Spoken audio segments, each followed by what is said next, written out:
Hello and welcome to the Savage Stream, the weekly live stream where we talk all things Star Trek. And today we are continuing our review of Starfleet Academy, sort of as it comes out. We're like a little delayed, but at the time that you're watching this, this will have come out. It's all good. So today we're talking about Season 1, Episode 7, Cosine. So just so you know, there will be lots of spoilers, all of the spoilers. So if you've not yet seen the episode and you want to, then this is your warning to get out now. Go watch something else and then come back and watch this when you're ready. Hello to everybody who is watching live. Hello to everyone on the replay. If you are on the replay, there will be timestamps below so you could jump ahead at any time. Welcome to the channel members. If you are here in the chat, drop a : Borg : in the chats. I'm feeling kind of Borgy today. And let's see, what else did I want to say before we get started? I think that's it. I think we're good. I think we can go ahead and get started. Okay, so this week's episode, and I know not all of you have watched it, which is totally fine.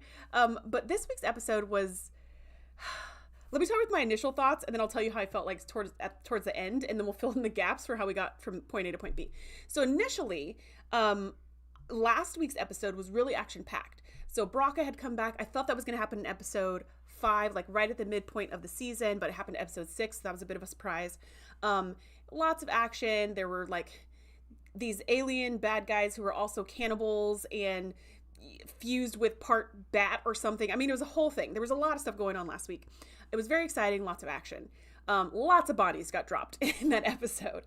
So this week, I hypothesized there was going to be a significant downshift in the intensity level. And that's kind of following the pattern that they did with episode 1 and episode 2, because the pilot obviously has to really grab people. And it was super exciting. I love the pilot. The second episode was more what I thought this show was going to be like, which was really kind of like angsty and kind of teen romance, even though they're young adults, but that's kind of how it felt. And so it's kind of like this high energy and then like a lower energy to rebalance the self, I suppose. So that's what I thought it was going to be. Also, there was a bunch of cadets that got injured, not including Bobby, rest in peace Bobby, but the other ones who got injured, like Sam got injured, Tarima got injured, Kyle got injured, but his was more like a flesh wound. And so I figured this episode was going to be either about their recovery or like they recovered in the interim between that episode and this one. And it's just them, maybe it's not their physical recovery, but maybe it's their emotional recovery or something. And I also predicted there was going to be a lot of drama between the War College and the Academy cadets because Bobby died and he was part of the War College. So I thought this would start this whole chain reaction and this whole us versus them. And the last thing that I had predicted last week was that we needed a Genesis episode because we've been getting a little bit of like origin story episodes for some of the characters. Our pilot started with the origin story for Caleb and for Nala Ake, the captain / chancellor. But from then till now, we've gotten little glimpses of behind the scenes for other characters. And, Genesis is a part of the crew that hadn't had one yet. So I was like, okay, it's about time for a Genesis episode. So these were my initial thoughts going in, not knowing what was going to happen. Now I will say at the end of the episode, I felt very meh. Like I felt like there was things I liked about the episode and things I didn't like about the episode. And at the end, they just kind of canceled each other out. I have a feeling that on the rewatch of this episode, I probably will not like it. Something tells me. Because in the past with episodes, I'm specifically thinking about Deep Space Nine because I recently did that whole rewatch last year. Episodes that were kind of neutral, like Move Along Home, for example, I was pretty neutral about that the first time I saw it. The second time I saw it, I was like, I hate this. I don't want to watch this anymore. So I have a feeling that might happen with this episode. When I go through the rewatch, I might be like, nope. Anywho, we're going to just go ahead and jump in. I want to say hello. I see you all in the chat. Hello. Okay, so Act 1, Cadet Spring Break. This is kind of a fun idea that the cadets get spring break. This is the kind of thing you wouldn't see in any of the treks, in any of the other treks because they're not about kids or students, I should say. We did go visit Wesley Crusher in the academy when, he got in trouble for, that whole flight maneuver that killed one of his teammates. So we did get to visit the academy, but, and it was for an event. I think Picard was speaking at like graduation or something. I don't know. He was speaking at some event. So we did get to see it. There was an event, but we didn't get to really see what life was like there because it was not the point. But it makes total sense that they would have breaks like spring break and whatnot, like that they would have finals, that they would have all these other kinds of things. So the holiday was All Worlds Day, which I'm not totally sure what that is. But from my little bit of Googling, I think it's supposed to be all the worlds that are part of the Federation just like celebrate being in the Federation? Question mark. I don't know. If you know more about this holiday than me, please let me know. But that's what I was able to see. So basically everyone goes on break for like 4 days, and it's a time to be with family and eat food and probably do fireworks and parades, just kind of like any classic holiday of just like family food and maybe some external events. And I thought we were going to see that. Like, it started out with like All Worlds Day, and I was like, oh, what's All Worlds Day? Okay, what are we going to see? We don't see any of the celebration of All Worlds Day.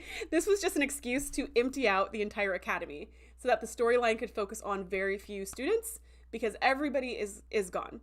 So in the beginning of the episode, we see Caleb writing a letter to Tarima. So Tarima in our last episode got really injured, beating the bad guy single-handedly. It was super cool, but unfortunately she got really injured, and so apparently she went back to Beta Z to recover. So it starts out so it starts out with him writing her a letter and just saying like, here's everything that's happened since you've been gone. And I think she's been gone for like a month or two, or he hasn't spoken to her in a month, so I think maybe she's been gone for a month. But he's writing and saying like, here's all the things that happened. This happened and that happened and that happened. It's kind of like a montage sequence while all their students have lined up like in 2 single file lines, and they're going through this. I mean, they're just transporting to different places, but for some reason they have to transport at this one spot at the top of the stairs.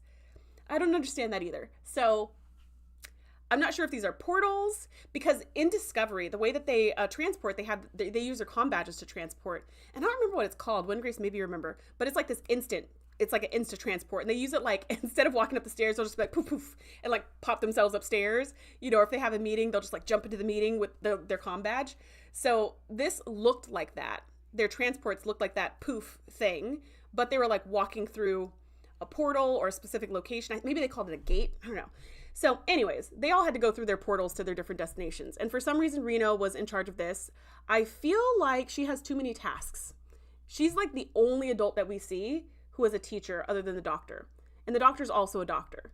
And we see Thok, who I don't think is a teacher, but we see her around because she's a cadet master, right? So I'm like, I do like Reno, don't get me wrong, but I also feel like maybe she's being overutilized. Like, where are the other adults on this ship? Anyways, that's neither here nor there. So she's letting everybody go, and Caleb's just, saying, this is what's happening, blah, blah, blah. So Sam is still glitching. She was shot by some kind of energy weapon in last episode, and she was kind of like, she couldn't really talk, and parts of her matrix were just like blank, like missing. So now she looks whole, but as she's kind of walking, she'll glitch, and parts of her will like glitch out, and it looks like it causes her a lot of pain.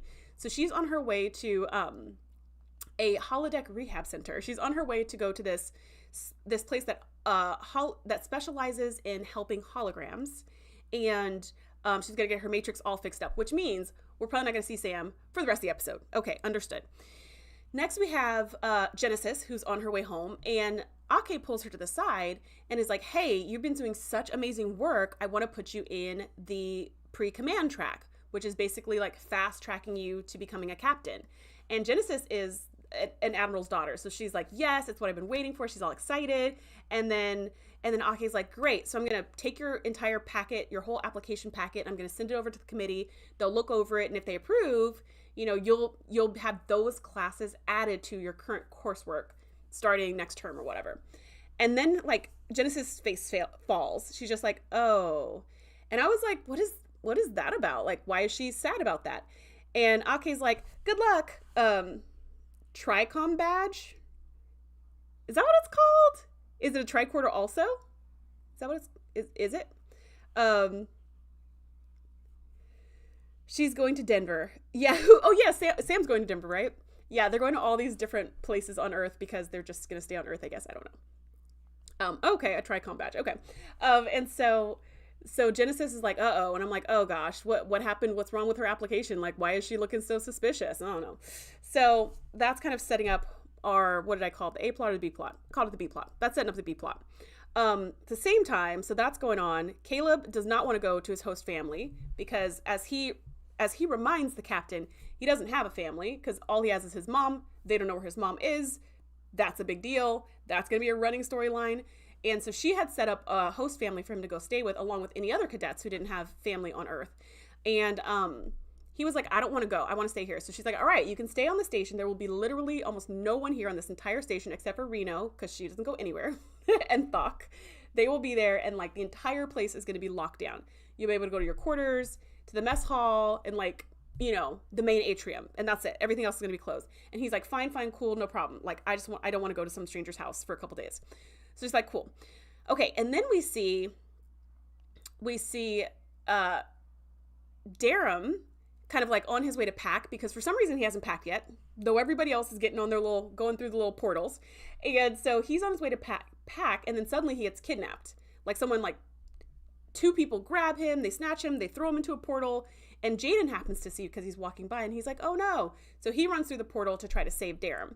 And he hears Darum screaming, and he ends up on this planet that's kind of like a deserty planet, and he hears some screaming coming from a tent. So he runs to the tent and he grabs a big rock, and he's about to KO somebody in there to save his friend. And this is Mr. Pacifist. So he goes in and he's like, today's a good day to die. Yes. Like, love it when a Klingon says that. And then Darum's like, no. Don't shoot him, because apparently they're like security guards or something. And they're like Secret Service. And he's like, no, don't hurt him. He's my cosign. And Jaden's like, I'm your what? And he's like, my cosign. It's kind of like my best man. And Jaden's like, wait, what? And then the credits roll. So that sets up our A plot. So the entire episode is splitting its time between Genesis and her application drama, and Darum and his apparent wedding that we are just now finding out about. Okay, I'm checking the chat if there's anything else about that first part. Just say. I've got nothing. Okay, Act 2. So I'm going to split this up into that A plot and B plot. So the A plot is Darum getting married. So apparently this kidnapping is part of their wedding traditions. This is their normal thing. Like when you're getting married, you get kidnapped, and then you like get all made up and then get married the next day. So there was nothing for Jaden to worry about, but he didn't know that. And then Darum's like, oh, why'd you follow me here and all this? And Jaden's like, I thought you were in trouble. Like, send me home. Because Jaden had plans to go with Kyle to, where are they going? To Dubai? No, Ibiza. That's right. They were going to Ibiza. And so he was going to, just like lounge on the beach or whatever. But now he's here being the best man for Darum, who we didn't even know was engaged, which he brings up. He's like, wait, married? You're getting married since when? Since when are you engaged? And he's like, okay, this is my best friend. I was promised to marry her when I was a little kid. And we had it all planned out that I was going to go to the academy. I was going to stay, for a couple years on Earth or like on a ship or something. And then like 5 or 6 years, I would come back and get married. So I don't know why she's rushing the plan, but that was the plan. So here is, okay. So then we get backstory for why the plan was rushed. We see his, fiance. By the way, what is her name? Because I forgot to Google that. And I couldn't for the life of me remember it, but I'm sure Darum said it when he introduced her to Jaden, but whatever, fiance. I'll just call her fiance until they get married.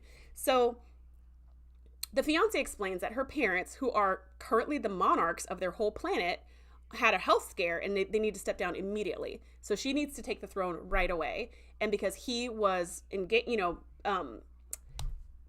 betrothed to her, he needs to step up and help run all of Kionia. And he's just like, totally understood, like that's fine. And then she even gives him an out. She's like, wait, hold on, let me see if she gives him an out in this part is the next part. Does it matter? No, it doesn't matter. She gives him an out, and she's like, hey, now that you've been to Starfleet, like things have changed. Maybe you don't want to get married anymore. And he's like, sure I do. Or her name's Kyra. He's like, sure I do, Kyra. I still love you and totally want to marry you and still want this life. And she's like, oh my gosh, I'm so glad, phew, because I sure didn't have a backup plan, and she gives him this like passionate hug, and you just see his face like, I've made a huge mistake. And it's like, buddy, that was the time she like totally gave you an out. That was the time to be like. So here's the thing about this.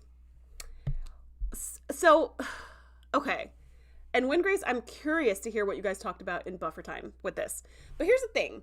So we did have a Darum episode, what was that, episode 3 or something like that? We had an episode that had a lot of Darum stuff, and he has this really strained relationship with his parents. And his parents are like always on his back, or no, that's not correct. His parents are always expecting more of him. So they're on his back, or if they're not being on his back and like critical and all of that, they're just ignoring him completely. Like he needs to really do something special and spectacular to earn his parents' approval, attention, replies to his messages. Like, he sent them 100 different messages from Starfleet Academy. They haven't read a single one. They haven't returned a single one. So he's got all these daddy issues and mommy issues, right?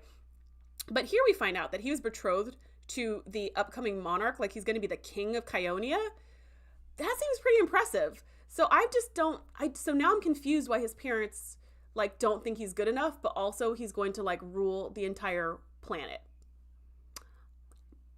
I'm confused. Like, maybe that'll be fleshed out later, but I felt like this entrance felt like an incomplete backstory to me. It felt like it was like, oh yeah, and he's getting married, and why not make it the queen? And I feel like it has to be the queen, because if it was anybody else, I guess he'd have an easier time of saying no, but because it's to be the leader of his entire people, now he's got all this pressure. Should he be loyal to his people, or should he be loyal to Starfleet?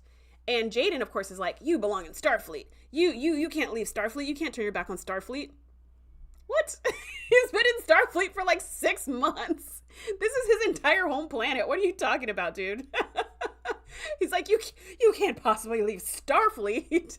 And Taram's like, but it's my people, like my parents and everything else. And Jaden's like, oh, you just want to impress your parents.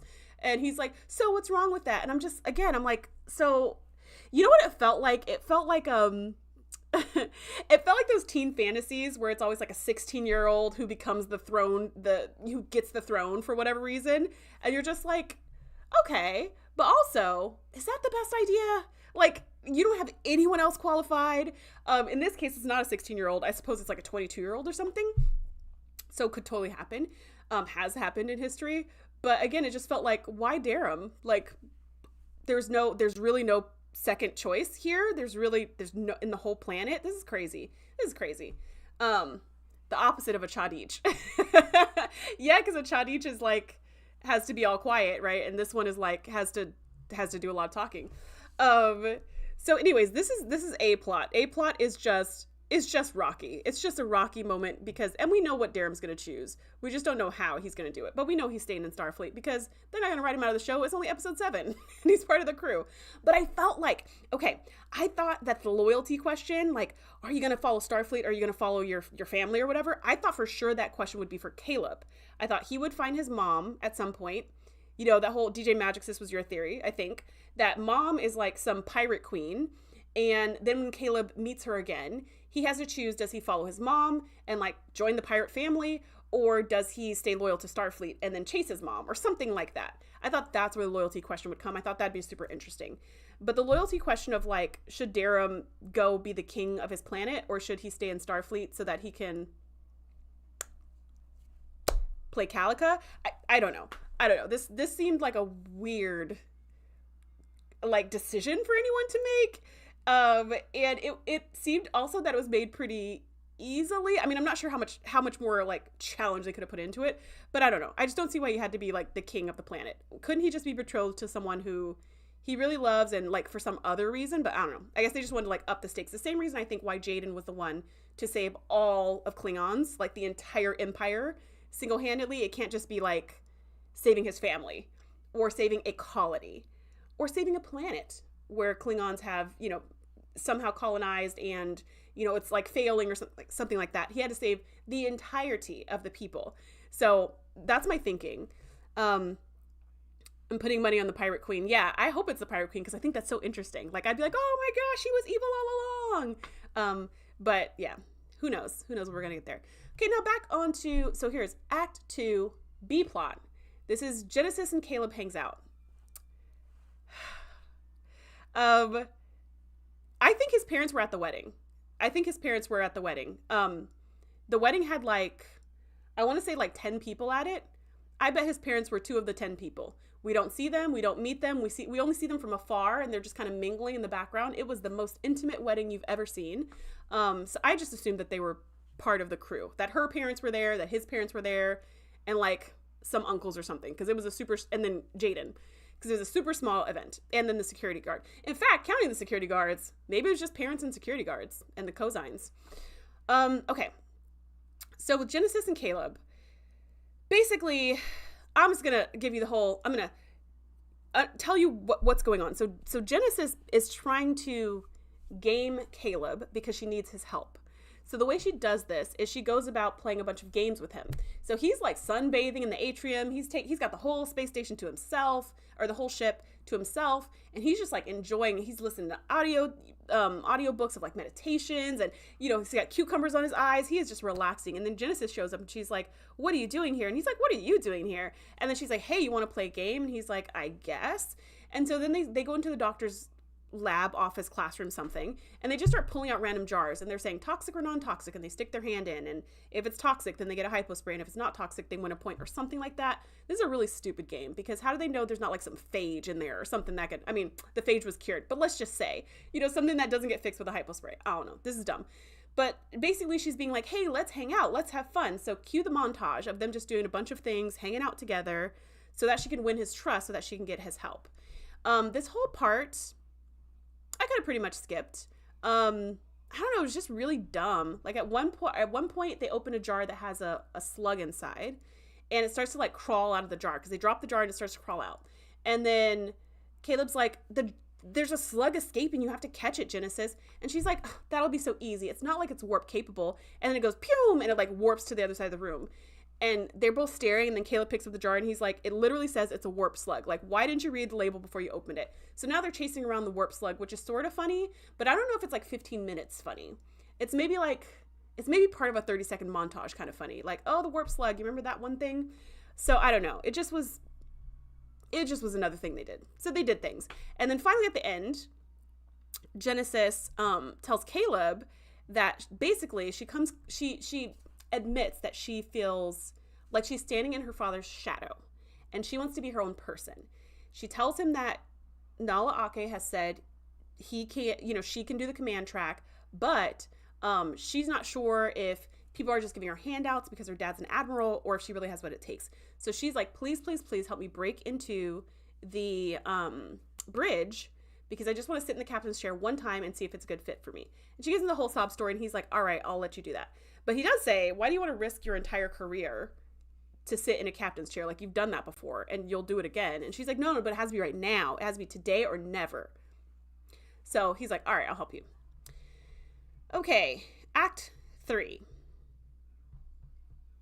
A-plot, the wedding.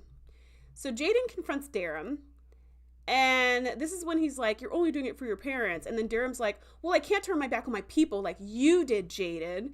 What a low blow. And also he saved his entire people. So like, move on. he redeemed himself. And also he did not abandon his people. He was literally abandoned by his people. Like, they left him on a planet with no shuttle or way to get off that planet. And he had to figure it out. So this was not only a low blow, it was also technically inaccurate. But Jaden, I guess, was pressing a nerve for Darum, so Darum just like was really mean to him back. And so then Jaden's like, you know what? I'm not going to be your cosign. You can give your own best man speech. And then he storms off. And then Darum's all like, oh man, now I feel bad that I said that, but not bad enough to like apologize or anything. I'm just going to make a really sad face. Then he gets married. I was like, did they actually? And we don't see the wedding because maybe they were over budget at this point in the episode. So we don't see the wedding, but what we see is we see Jaden storm off, and then we see Genesis, Caleb, whatever. And then when we come back to Darum, they're at the reception. So Darum's sitting in a chair, Kira is sitting in a chair, or is it Kyra? Kyra's sitting in a chair, and the wedding party guests' parents something are like in the back. They're like 20 feet behind them, underneath a canopy, eating the snacks, I'm guessing. And then the maid of honor is giving a toast. And then it's time for the best man to give a toast. And so Darum stands up and he's like, well, this is the part where normally my cosign would say a few words, but I guess I'll say them. And then Jaden comes out of nowhere and he's like, I'm here, I'll speak. And he speaks and whatever, but like, again, he was making such a big deal of like, you can't leave, Jaden. I have to have a cosign. This would be so embarrassing if you're not there, and it's going to break protocol, and it's going to ruin the world, and the wedding won't be the same, and I have to do things right. And then when we see them at the reception, he's just like, sup? Like, where's the whole like reason why Jaden has to stay and the cosign has to be there, and like the stakes are so high. So again, I don't know, this episode just felt, I kept being like, it's kind of like a paint by numbers when you're missing some of the numbers. Do you know what I mean? You're like, what? The colors are not coloring. Like it's not making a picture that makes a lot of sense. That's kind of how I felt at this point, because I was like, wait, I thought it was such a big deal that you had a cosign, but apparently it was no big deal because no one looks put out in any way. You're giving your own speech, which is fine. And then Jaden shows back up and no one's like, oh my gosh, I mean, where's security tackling him? They're just like, great, cool, you make a speech. And his best man speech, oh my goodness. So Kyra's all like, oh, I'm married to the love of my life, you know, and Darren the whole time is like, I love you, I love you, I love you, Kyra, you're the best thing ever. And Jaden's just like, I just want to give this toast to Darren, who's willing to turn his back on all of his dreams and everything he's ever wanted in his entire life for the moral duty and obligation of marrying this woman. Cheers. It's like, man, maybe you should have stayed. You didn't, maybe you should have just stayed on the ship. I don't know if we needed that toast. It's a good toast, but that's what he says. And he says it in many different ways over and over and over. And so as he's talking, Darren's just like, And Kyra's like, Wait, what?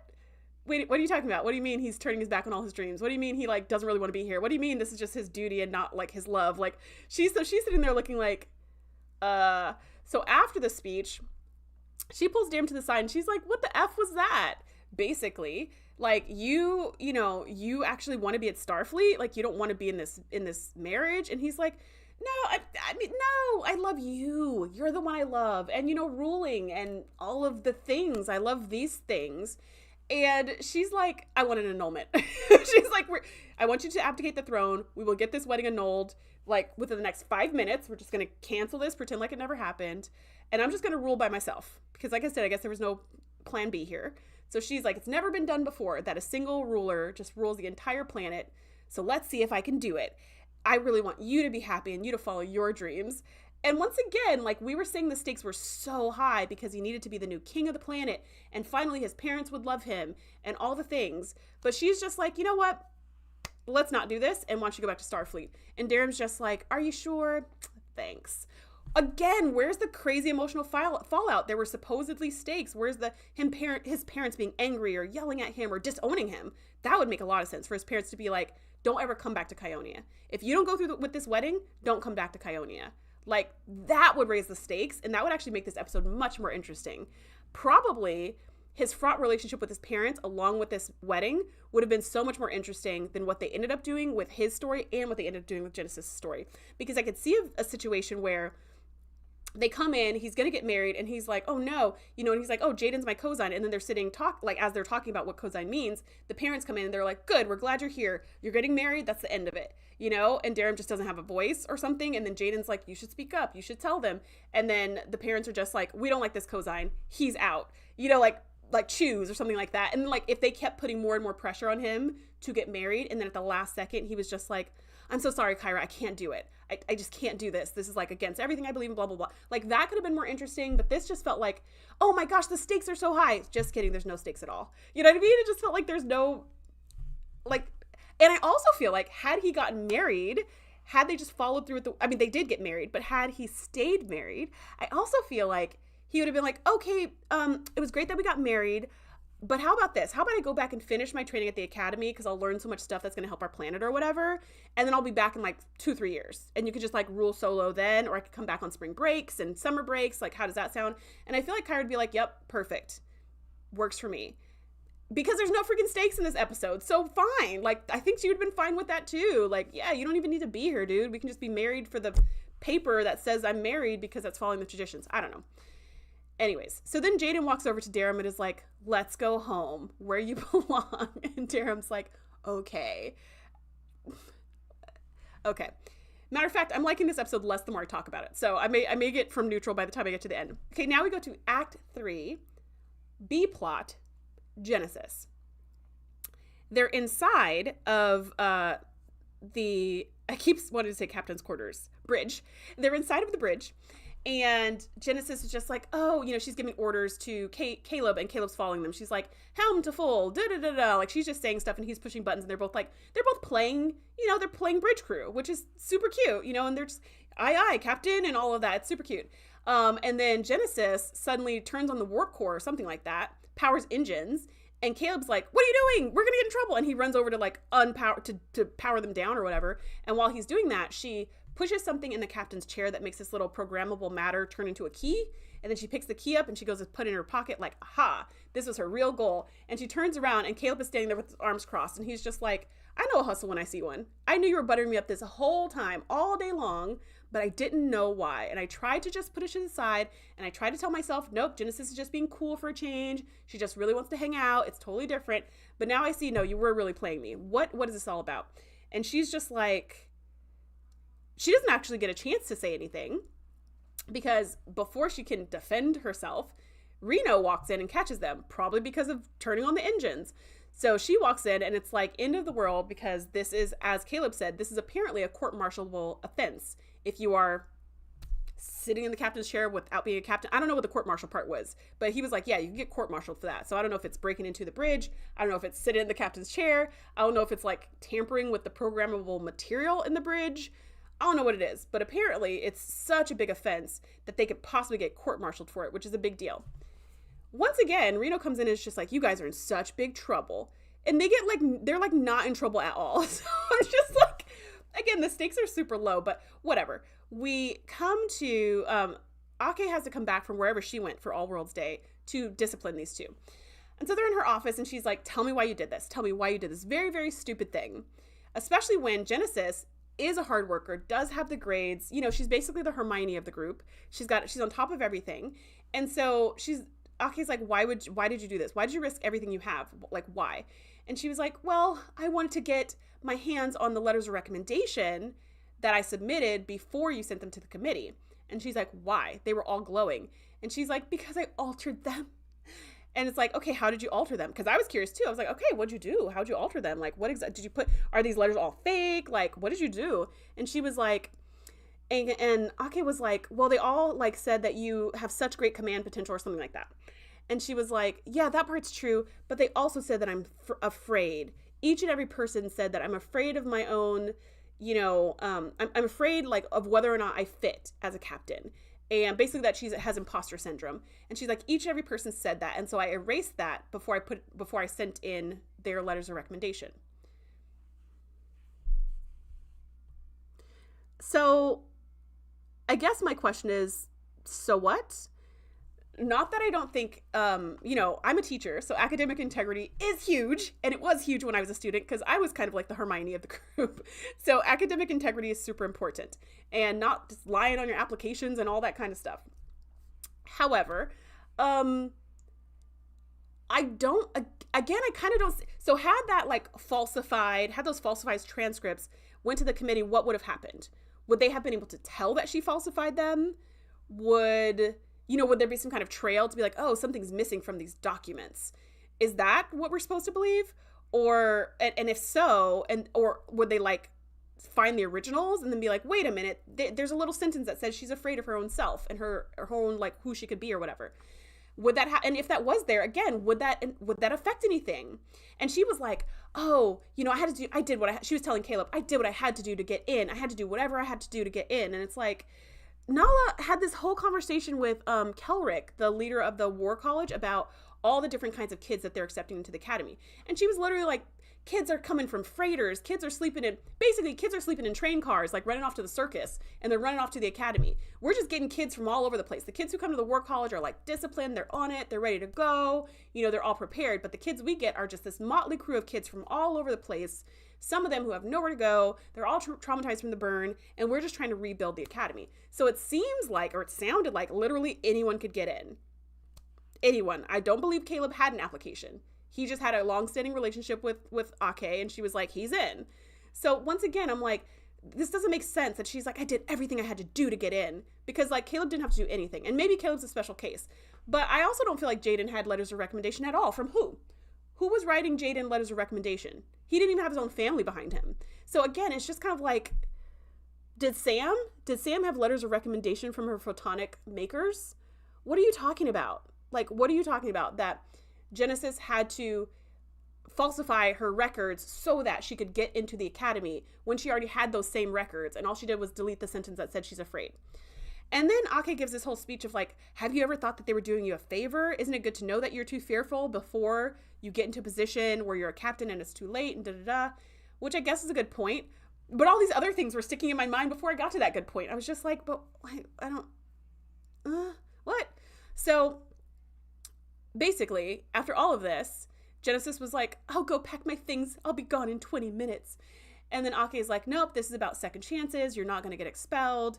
You're just going to have like, I don't know, 200 hours of community service or something. I think at this point, Caleb has like 10 years of community service that he has to do for all the things he's done wacky on this campus. But so she gets community service. And that's it. And she walks out like all relieved. And Caleb is like, wow, that didn't go as bad as it could have gone. Again, the stakes just felt like just weird. Are they going to tell her dad? What's the point? I don't know. Okay, so I see some things in the chat before I get to the final part. Okay, Wingray says, I 100% think that Ake knew about the letters, and that's why she had that little remark at the start of the episode, so Genesis did the right thing. That's interesting. That I don't think she did, though. I don't think she knew. Because at the end, when she was just... Oh, let me keep going.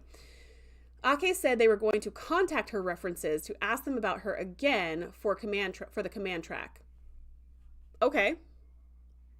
So I didn't hear the part where she said she was going to contact her references. I heard the part where they said they're going to send the entire packet to the committee. But regardless, okay. So they contact the references, and the references say the same thing they said in the letter, except for they also add, by the way, she's super fearful. Okay. How, again, if they contacted the references and the references said, yeah, she's amazing, she's smart, she's talented, she's hardworking, all the things they already know and all the things that are still remaining in the letter, and then they add, the only thing is, I don't know if she'll make a good captain because she's so afraid, and each and every one of the references says that, well, then it's up to the committee to say, like, okay, yeah, we'll keep her, or like, no, maybe this may not be the right track for her. But that conversation has zero impact on the altered reference letters that she's already sent in, unless they have some kind of way to know that she altered them. Because they could be like, oh, yeah, the reference letter writers just like didn't add that or something. I don't know. It just didn't seem... So when Grace says, I think it was a question about her lying, not that what they said was bad. Yeah, I guess. So what was her big plan? Was her plan to like put the references back the way they were? Like, this is a real question. Was that her plan? Like, I still don't know what her plan was. Was that her plan to like put back the original things so that way it matched what the references said a little bit more closely? Because obviously she didn't want to get caught, and that was the big plan, was like to not get caught. But I don't know. Just all these risks just seemed kind of pointless to me. All right, Act 4, the wrap up. So to wrap up both of these storylines, Darum abdicates, and his marriage is annulled. I guess that happens off screen, and then he goes back to the academy, and all is well. And I guess he's still welcomed in Kionia anytime he wants. And his parents don't care. And neither does Kyra. And everybody's good. And everyone's friends. So he like comes out of a portal or his room, or I don't remember. But somehow he's back on the ship. And Jaden is just like, hey, man, like, so glad that everything worked out. Okay. And then as they're walking, they see Kyle. And Kyle's like, oh, hey. And he comes over, and Darren's just like, ugh, not this guy again. And Jaden's like, be nice to him. And Kyle comes over, and he's like, hey, I heard about what happened with you and like the whole annulled marriage thing. And I'm really sorry. Kyle is such just like, you know, he's just vanilla on toast. He's just like the sweetest person, but also like has no personality other than that. He's just like a very sweet and bland person. And so he's just like, yeah, I'm sorry, buddy. And Darren's like, thank you. And he's trying really hard not to say something snarky, but he can't help himself. And he says something snarky. And then Jaden's just like, ugh. And they just storm off. And he does say like, oh, Jaden told me everything. And he told me what, because I was also wondering like, at what point is Kyle going to be like, what happened to Jaden? He disappeared. He was supposed to come to Ibiza with me. I found this Hawaiian t-shirt that I gave him laying in a corridor, and he's nowhere to be found. There's, you know, alert, missing person. Where was he last seen? I'm really worried about him. I'm concerned. Thok, do you know what happened? Reno, do you know what happened? Oh, he went through some portal? Gee, I hope he's okay. Apparently, the shirt just stayed in the lobby. Apparently, Kyle just was like, I guess he'll meet me there later, and went through the portal and just enjoyed 4 days of bliss. This was also confusing to me. Genesis is no longer on pre-command track, which doesn't really mean anything. She can still become a captain whenever. Like, that can still be a thing, but she's no longer going to be on the special track. Genesis and Caleb are like buddies now, and I think there's a little bit of flirtation between them. I don't know, let me know what you think, but I think there's a little bit of flirtation between them. Which was there in the first episode in the pilot, and it was here in this episode, and it's a little bit of like Terima missing situation, like, oh, since I don't have Terima, but I have you here. And Genesis, I don't know what's going on with that, but it seemed like a little bit of flirting. That might just be because it's a young adult drama kind of a thing. Sam's all better. Sam comes back and she's like, hey, I'm all better. We actually don't hear her voice. It's like a monologue. It's like a voiceover, just like in the beginning where Caleb was sending a letter to Terima. Caleb is sending a letter to Terima at the end. During one of his heart-to-hearts with Genesis, she's like, listen, just send Terima a letter, because Caleb's been writing letters to Terima constantly, and then when he gets to the end of the letter, he just deletes them. So she's like, you need to send her a letter. Like, you need to reach out. And so he's doing a voiceover of like all the stuff that's happened and how he's feeling or whatever. And during the voiceover, we see Sam run in and she runs to Genesis and gives her a hug. So we're like, okay, Sam's better. Caleb finally hits send, and yeah, and we're done. And then there's, I think, like a meteor shower that sort of is reminiscent of fireworks at the end, and it's kind of like everyone's just staring out the view screen, which looks super cool, by the way. Like, oh, that looked amazing. That shot was really beautiful. And that's kind of how it ends. Yeah, so I have some other thoughts, but I want to check the chat, and then I'll kind of like give my last few sentences of this one. And hold on, let me just get a little higher because I feel like it cut off. Integrity, super important. Caleb has enough community service hours to compete against Boothby's record. What was Boothby's record of community service hours? When Grace says, listen, I didn't like the story. I'm just trying to explain it to make sense to me. I'm not trying to criticize you, Grace. These are legitimate questions I have, and you have a lot of answers, but I'm not trying to be like poking holes in your theories. I just have so many, it just doesn't make sense to me. And I'm just like, I don't get it. Like, I don't get why Genesis did any of this. Yes, she wanted to hide the fact that she cheated on, like, that she rewrote the references or whatever, but like, I feel like had they caught her later, it would have been like, oh my gosh, you lied. 200 hours of community service. Do you know what I mean? Like, there's just, this episode had no stakes. This episode was vegan steak, okay? It was bean paste steak. There was nothing in danger at any point in any way. Not even Caleb and Terima's relationship was in danger, because Genesis and Caleb had a little flirtation here or there, and they were like, they would look at each other and he'd be like, and then she'd be like, you should write Terima. You should write her. So it's like, what is going on here?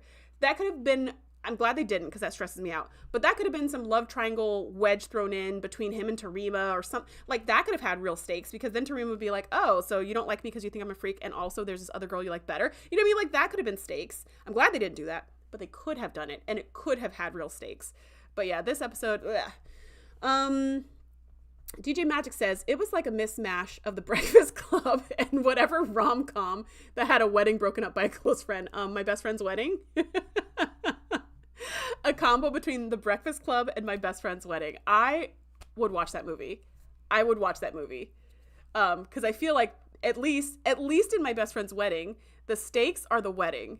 And it's like, the stakes are the wedding and the friendship with the best friend. And the stakes are like high, because it's like, if I support this wedding, I'm going to lose my friend. If I like try to stay with my friend, I'm going to destroy his wedding and then no longer have my friend. So at least there was like some stakes there, you know?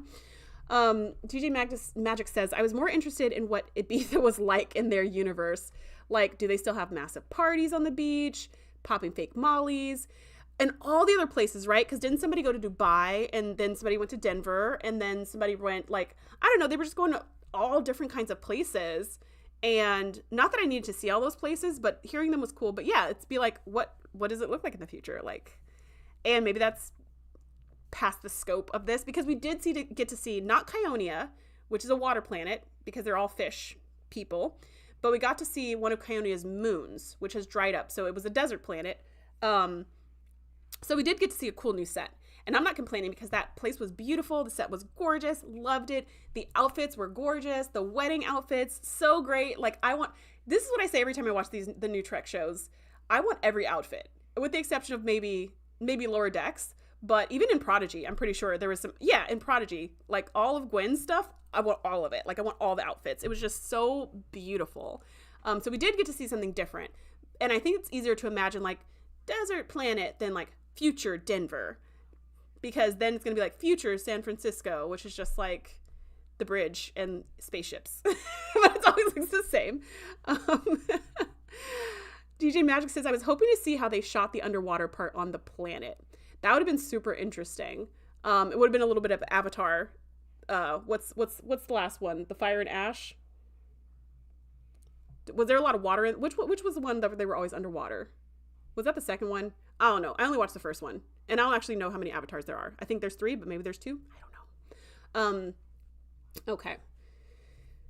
That would have been cool. How do they fix Sam? And do we get to see how she is hollow emitted without an actual emitter like the doctors? So here's the thing though, DJ Magix. The doctor, have you noticed, does not have a hollow emitter anymore? Or maybe I've missed it. Maybe he has it on his arm and I'm just not seeing it. But I feel like in this, because it's been like 1,000 years since Voyager stuff, that the hollow emitter situation seems not to matter as much. I don't know. I'm curious as well. Karen says, hopefully this episode will pay off in future episodes.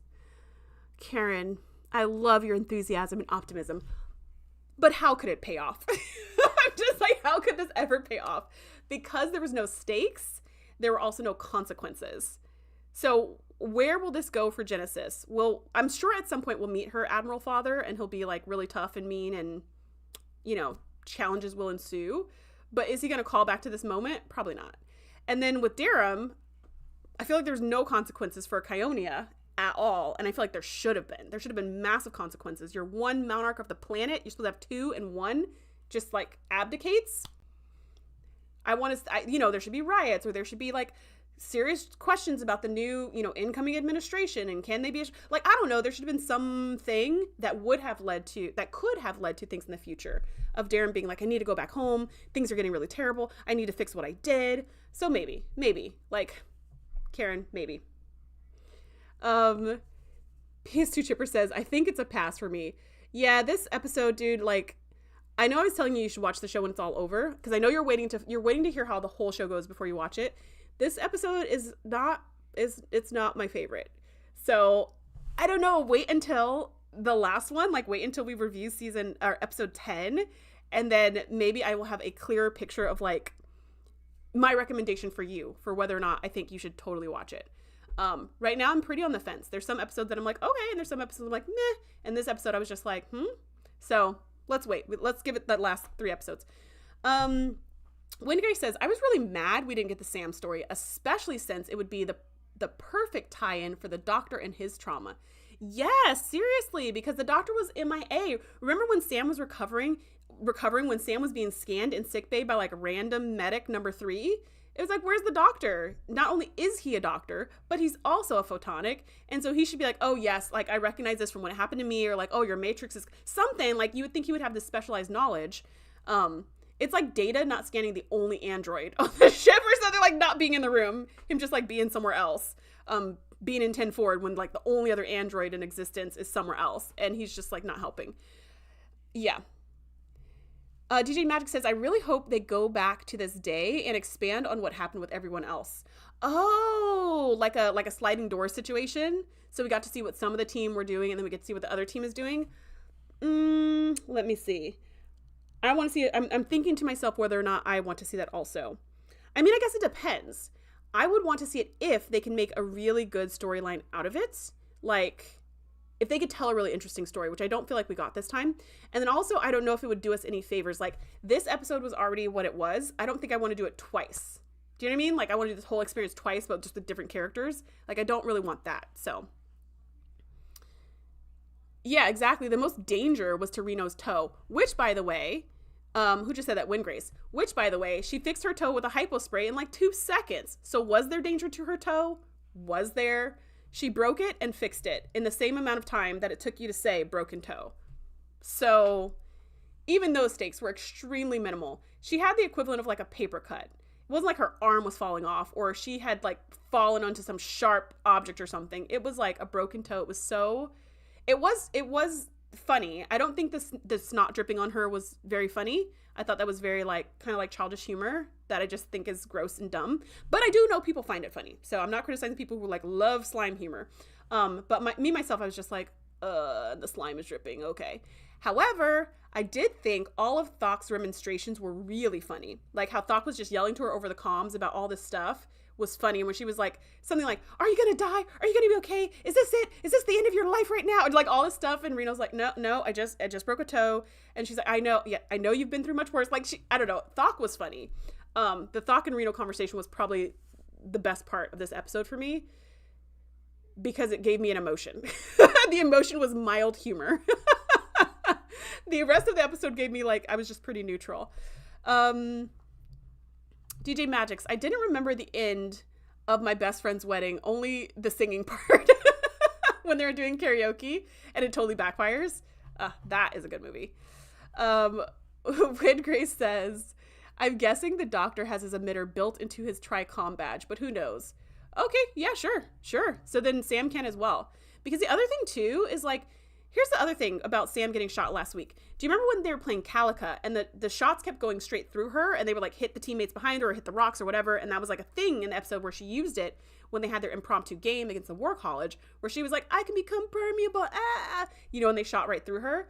But then when the, oh gosh, hold on. I forgot the name of the bad guys last week. When last week's bad guy shot her, she was like, pew, she wasn't permeable. It didn't pass through her. It totally affected her. So question mark. What's going on? I don't know. DJ Magic says, that's why I wish they would show more of Sam. They could actually expand on the differences between the Doctor's hollow emitter and Matrix and Sam's. And then PS2 Chipper says, I don't think they will renew Kurtzman's contract. Maybe. Maybe they will, maybe they won't. I guess we'll find out.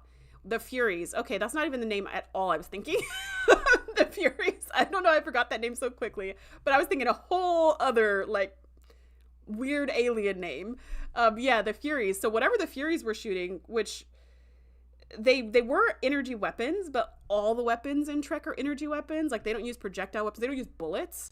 It's always some kind of beam of light or, mass or whatever. So yeah, whatever that was, somehow Sam was no longer permeable and it actually affected her matrix.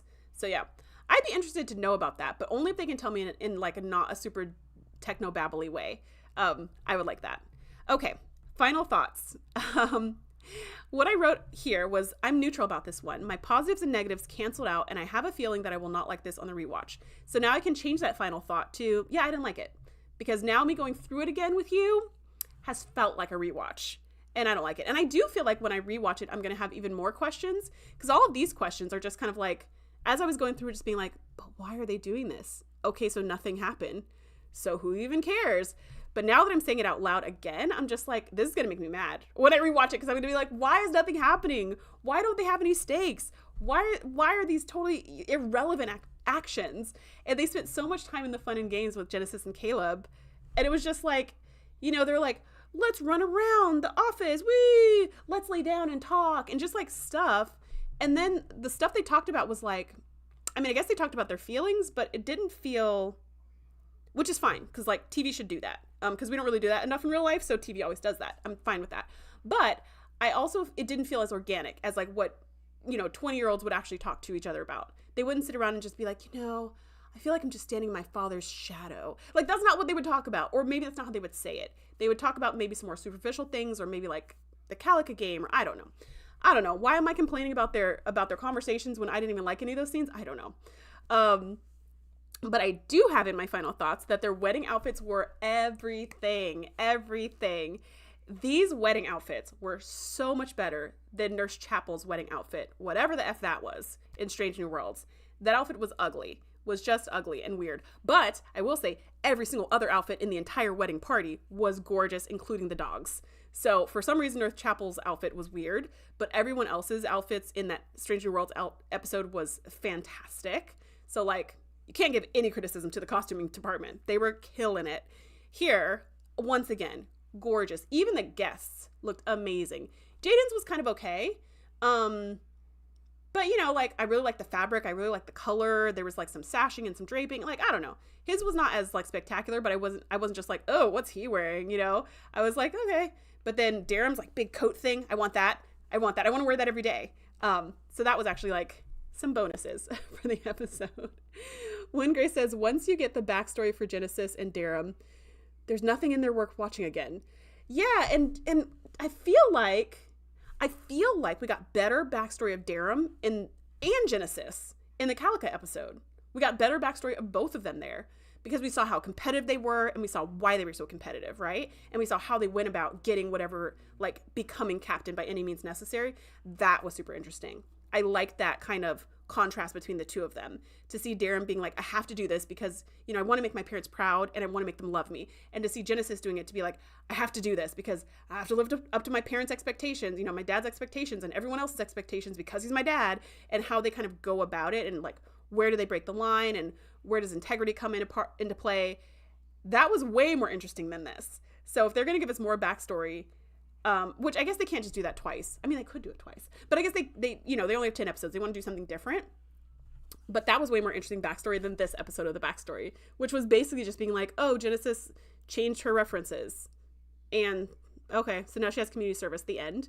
Darum was engaged to be married. Oh my gosh. Oh, it's okay, because the marriage is annulled. And there's no consequences. You're like, oh, okay. Why even tell me? Why even mention it? DJ Max says, Genesis and Caleb's captain chair scene was basically Riker and Troy command test scene. Yeah. Except for what was interesting about when Counselor Troy was trying to take the command test is when she was like complaining. Do you remember this part when she was like whining to Riker about how the test is so hard and it's like impossible to pass or whatever? And then Riker just like went off on her and was like, look, when you are the captain, you make hard decisions about people's lives, and you need to know what's right. And if this is not for you, you need to take yourself out. And she was just like, yes, sir. You know, and it was like, oh my gosh, because you never see Riker getting testy really. And certainly not to his Imzadi. But that's exactly what she needed to hear, and he was totally right. And that's why she ended up passing the test, because she was like, oh my gosh, like sometimes you have to sacrifice people's lives, people who are your friends. And she was like, okay, like, am I willing to do that to be a captain? Yeah, I think I am. That was like huge growth. And I mean, I'm getting chills just thinking about that. And that was a couple scenes from one episode like a bajillion years ago.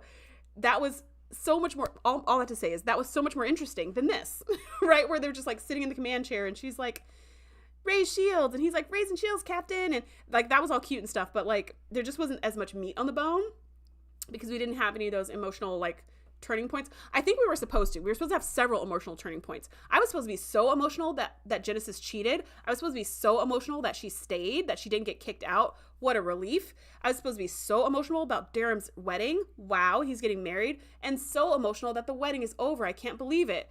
But how could I get emotional about any of these things? Especially when nothing was on the line. Like there's no problems. So it was different from like when Sam got shot and I was like, oh my gosh, they have to fix her. Like they have to fix her. You know, I was concerned. And then Tarima, she was in a coma, so she wasn't dead. So I was like, she'll probably be back. But you know, I'm concerned, how will she be back? Will she, like, especially when she ripped out her implant, will she have a new implant? Will she no longer be able to get implants? Will they just put it on the other side? Will she not be safe around people? Will she have to have an armed escort with her? Like, you know, there could be some things that I'm genuinely concerned about. But this episode, I was just kind of like, I don't care if you're on the command track or not. What kind of stakes are those? But I think for Darum, running a whole country are huge stakes. Huge. But that was not the focus of the episode. The focus was like his relationship with Jaden or his friendship with Jaden, or lack there. I don't know. I'm talking in circles at this point. DJ Magic says he reiterated putting the ship first multiple times, and it took him yelling it to her for her to get it to click. No emotional investment in this episode at all compared to the last episode. Yeah, the last episode. Yeah, okay, that's perfect. The last episode when Caleb and the others, Caleb, Sam, etc., are all trapped in the bridge of the Miyazaki. And I was going to say the bad guys again, the Furies, and the Furies are like trying to get in through the force field and stuff like that. You're like, and then Caleb, you know, Kyle's like on the ground bleeding out, and Sam is trying to wake up the computer and trying to make it go. And like, you know, well, I thought none of the cadets were going to die, and then Bobby totally died. And I was like, what the heck? But I thought none of the cadets were going to die, but I didn't know how they were going to be saved. So I was very emotionally invested because I was like, oh my gosh, like, and plus that guy, Tomov, the like guy who was in charge of their little group, the grown up, was killed immediately. So that was telling us from the beginning of the episode, people can die in this episode. Like, this may be an episode where we lose some people. So there was a real chance. Maybe Kyle could have bled out, or someone could have been, you know, maybe not killed, but like shot in the gut or something. That episode, I definitely felt like, I know Caleb's not going to die. Sam's not going to die, but what's going to happen? Like, maybe they could be injured. And then they were, you know, a bunch of them were injured. And you're like, oh my gosh, you know, like how they, like, I was totally invested in that, even though I knew they were going to be okay in the end. So it's the same thing with this. Like, you could have it be like, it's going to be okay in the end, but make me feel something. It does not have to be stress. It could be joy, laughter, anger, something, some emotion, something. PS2 Chipper says, I want to be the pirate queen, Tandy. I want to be the pirate queen. Yeah, that was such a, yeah, when Tindy became the pirate queen, like the Orion pirate queen, that was such a fun twist. And then I thought with Lower Decks, when she left the ship, it was kind of like that. When she left the ship, it was like, she's not gonna leave the ship. And then she's like, all right, I guess I'll leave the ship so that you'll help us. So she left, and I was like, did she just leave? And they were like, oh, no, she's coming back. And I'm like, oh, okay, she'll come back next episode. She didn't come back for like 6 episodes. I don't know. She didn't come back for a long time. And then I was like, wait, is she not coming back? Are we just going to see her adventures on Orion, but she's never going to actually come back to the ship? And I was getting legitimately worried, like, oh, but their little group, you know, it's like their little group. And now Tendy's like off being a pirate queen. But even then, so the stakes were real. Is she going to ever come back? But even then, whenever we saw her with the Orions, there were really interesting things going on. Wingrace says, in principle, I appreciate the attempt to do a slower decompression after the massive episode, but it failed on almost all levels. I agree. And I, what is the episode, DJ Magic, since we were talking about it, what is the episode where Troy does that leadership training? Is that what's the name of the episode? And is that like a really intense episode, or is that leadership training the main storyline? Because I can't remember off the top of my head. But yeah, I'm totally fine with doing like a let's slow down episode, since we just had so much excitement last time. I'm totally okay with that. And you still have to tell a good story, and you still have to, well, period, tell a good story, period. But also, I would love to feel something about these characters, even if it's like extreme annoyance, right? If Darum, because the whole point is like, Darum's such a jerk, blah, blah, blah, but still they're all friends with him.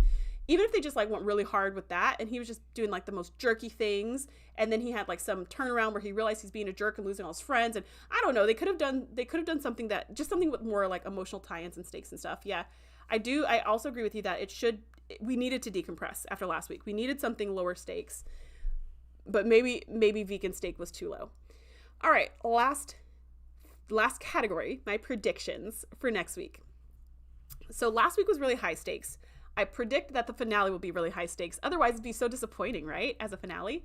So, and I'm hoping, I'm thinking the finale might be a 2-parter, because that was such a thing in TNG. Like the 2-part finales, like on and on and on, because they had some success with it. And then they were like, let's do a 2-part finale. Let's be a 2-part. And plus they want to get picked up again for the next season.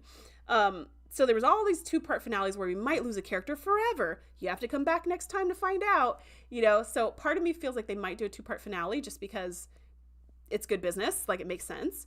But also like, I don't want that. I don't want that. I don't want a 2-part finale.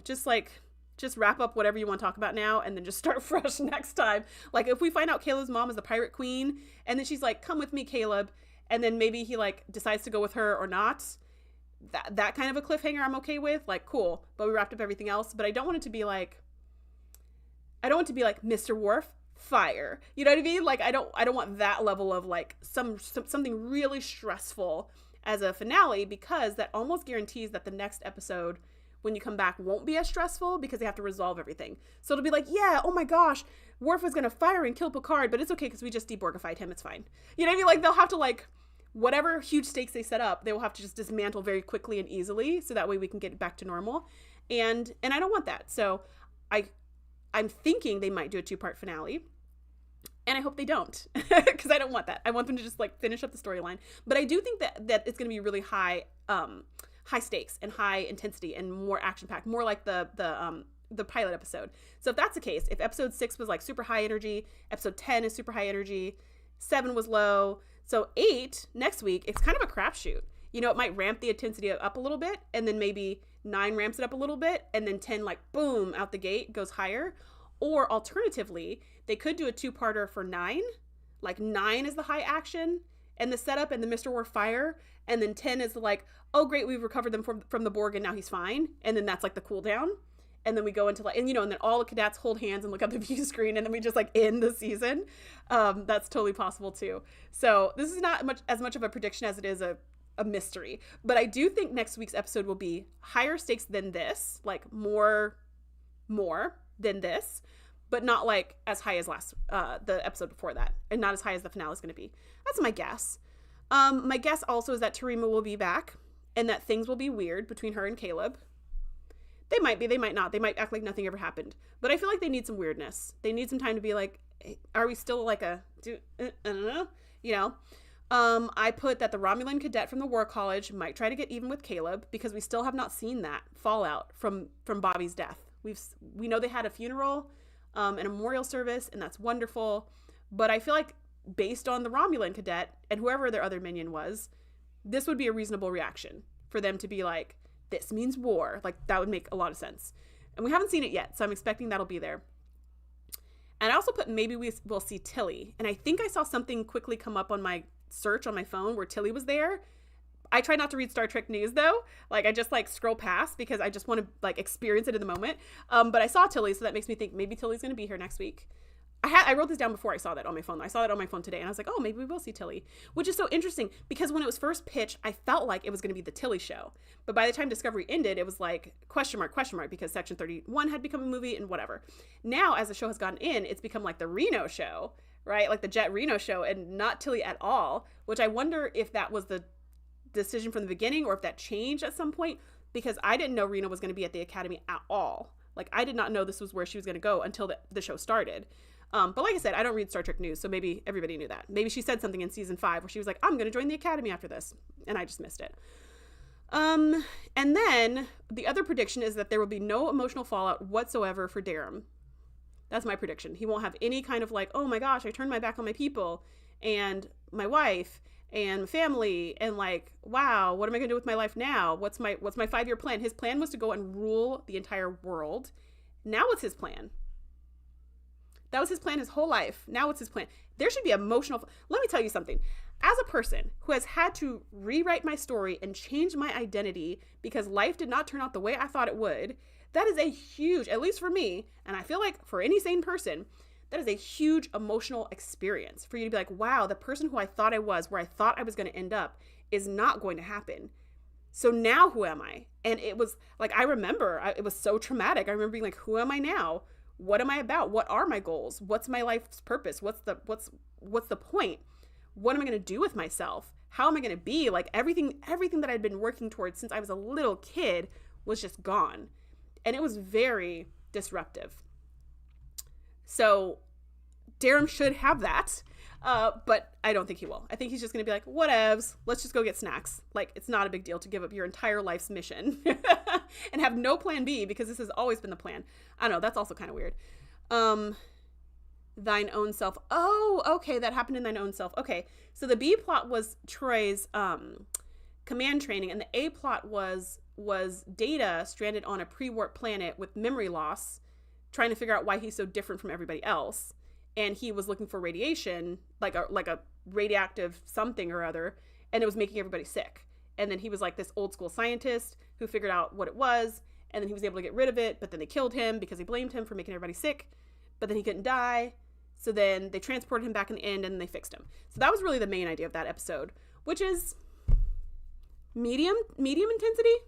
You know, it's not like high intensity fighting the Borg, but it's also not like low intensity, like, trying to think of a really low stakes TNG episode.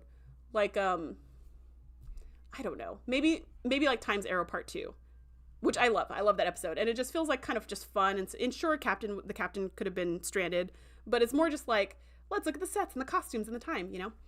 So those are my predictions. That's all I have to say. Oh, hold on. I missed one. Troy was the B plot in the episode where Data was the Iceman cometh. Data's Day. Data's Day was Keiko and Miles's wedding. which I always felt like should have been called the O'Brien's Day and not Data's Day. But I guess since we were like reading his journals throughout the day, that's why it's named after him. I don't know. Anyways, these are my thoughts from episode number 7. Oh, for low stakes. Yes, 100% yes. Data's Day.